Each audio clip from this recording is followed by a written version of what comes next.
Hey guys, it's the weightlifting therapist. Just wanted to share another quick video with you. And as you can see by the title of it, it's my biggest fear. And I share this with the kids I work with. I share it a lot of times from group settings. Obviously there's some things that are a bigger concern, tragedy, death, loss, things like that.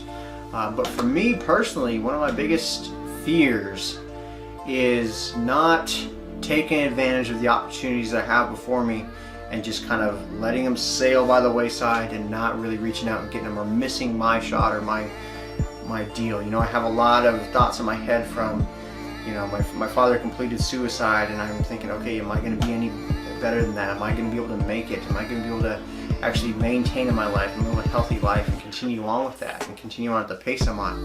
I want to open up my own private practice in the future. I want to be a counselor in a school as well. I want to coach athletics during the school year.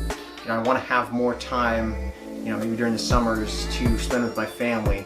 Even beyond just working in a school, if I have my own practice, being able to have a little bit more free time, a little bit more agency in my own life to do what I want and to do things, to pursue what I'm passionate about and what I want to spend my time with in a flexible way, not necessarily be lazy, but just have an agency to myself, liberty and freedom with that. And my fear is that I wouldn't attain that, or I just be stuck at the same level and never reach a higher kind of point for myself. And it's not to say it's not important to be content. It's not saying it's a shame to just keep working at a lower income job, or going to school, or putting in the hours even if it takes years. I'm not saying those things are rubbish and you should just quit your job and you should just try to attain all your hopes and dreams immediately. There's a time and a place for those things, but for me, every aspect of my life, I'm always reaching to the next step, the next step, the next step. If it was football in high school, it was becoming a starter. And then once I became a starter, it was becoming a captain of the football team. So there's always one little thing for me that I felt like I needed to do and I needed to work at. And it helped me do a better job in the moment, and it helped me do a better job when I got to that point. And so, I tell the kids, don't settle with whatever you're doing. If you want to be an artist, if you want to write music, if you do want to go to college, don't settle for where you're at right now. Don't just settle for, I'm just a screw up, I'm a failure, I'm never going to get through my depression, I'm never going to get, things worked out with my parents, I'm not going to have any support. Don't settle for that. Don't settle that type of thinking. It's going to carry you through.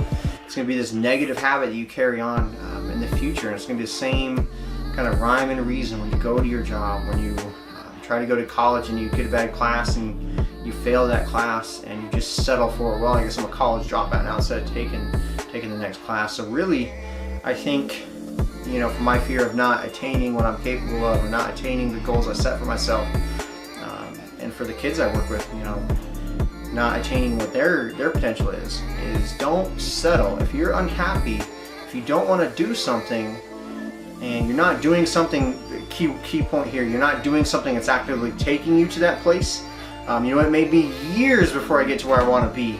Even then I'll still have to climb further, but I can't just quit my job right now and watch a bunch of motivational videos on YouTube and go for a 3-mile run and just I'm gonna make it happen. You have to plan your course out, and sometimes that takes time developing your craft in process, and it may mean working some lower paying, somewhat meaningless jobs in order to get where you want.